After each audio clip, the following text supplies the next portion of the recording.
decompress and recharge.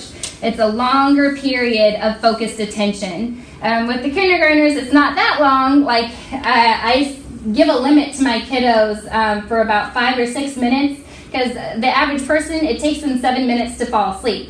So if we do it for 7 minutes, I know they're going to fall asleep. And I do it for 5 minutes because the kids they pretend to be asleep. I'm like, no, it takes 7 minutes to fall asleep, so you are not asleep, and they get right back up because they think it's like, oh, I can skip out, I'm sleeping.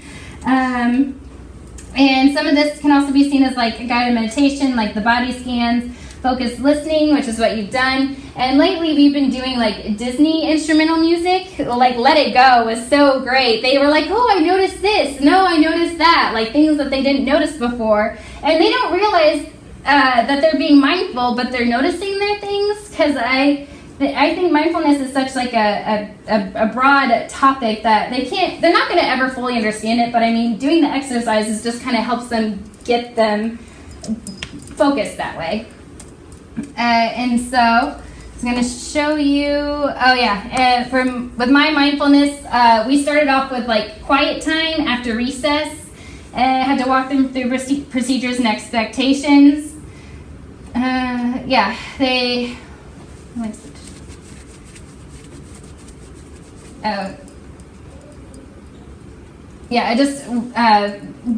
It was a process to get it to where it is now, where it started off as a quiet moment, and then I had to walk them through like 2 minutes and 3 minutes and build up towards that. And then they have Beanie Babies on their bellies, just because like the weighted beans kind of helps them like notice where they're breathing, like how it goes up and how it goes down.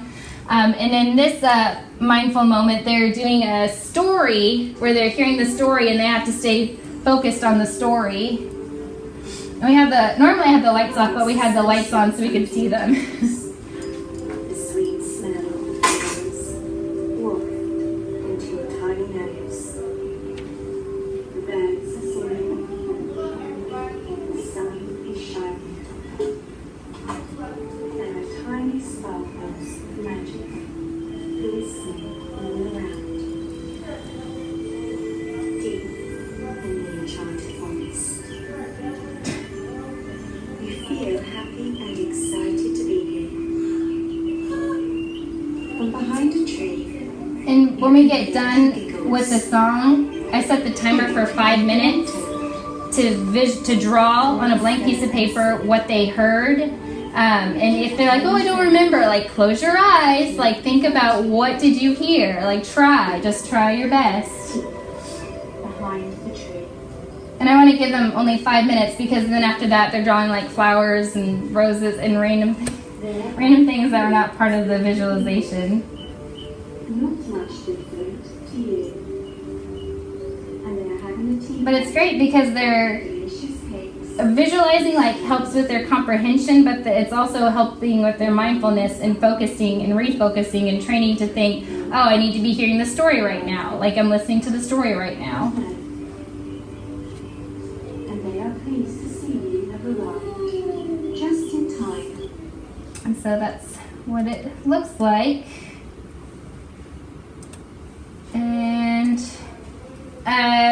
basically, from what I've taken over, like my experience with it, my experience in the classroom, like up to now, it's kind of like a lifestyle change. It's like a diet. Like if it's something that you really want to happen, like you really want to see, you have to commit to it. And it's something that I try my very best to do every day. Sometimes I feel like, oh, we don't have time for this.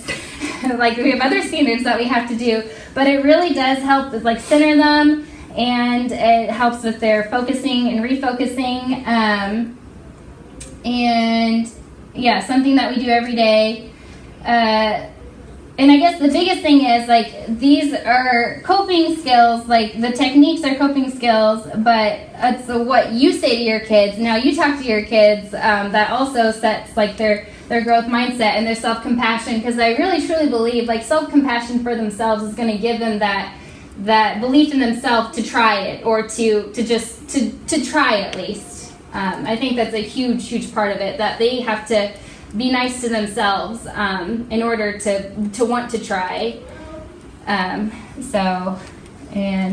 that's all. If you guys have any questions? or anything that you can think of, you can ask me later. I set out books on the table because those are different books that I've read to the kids as well, just so that we talk about it and they kind of understand like the words that I'm using.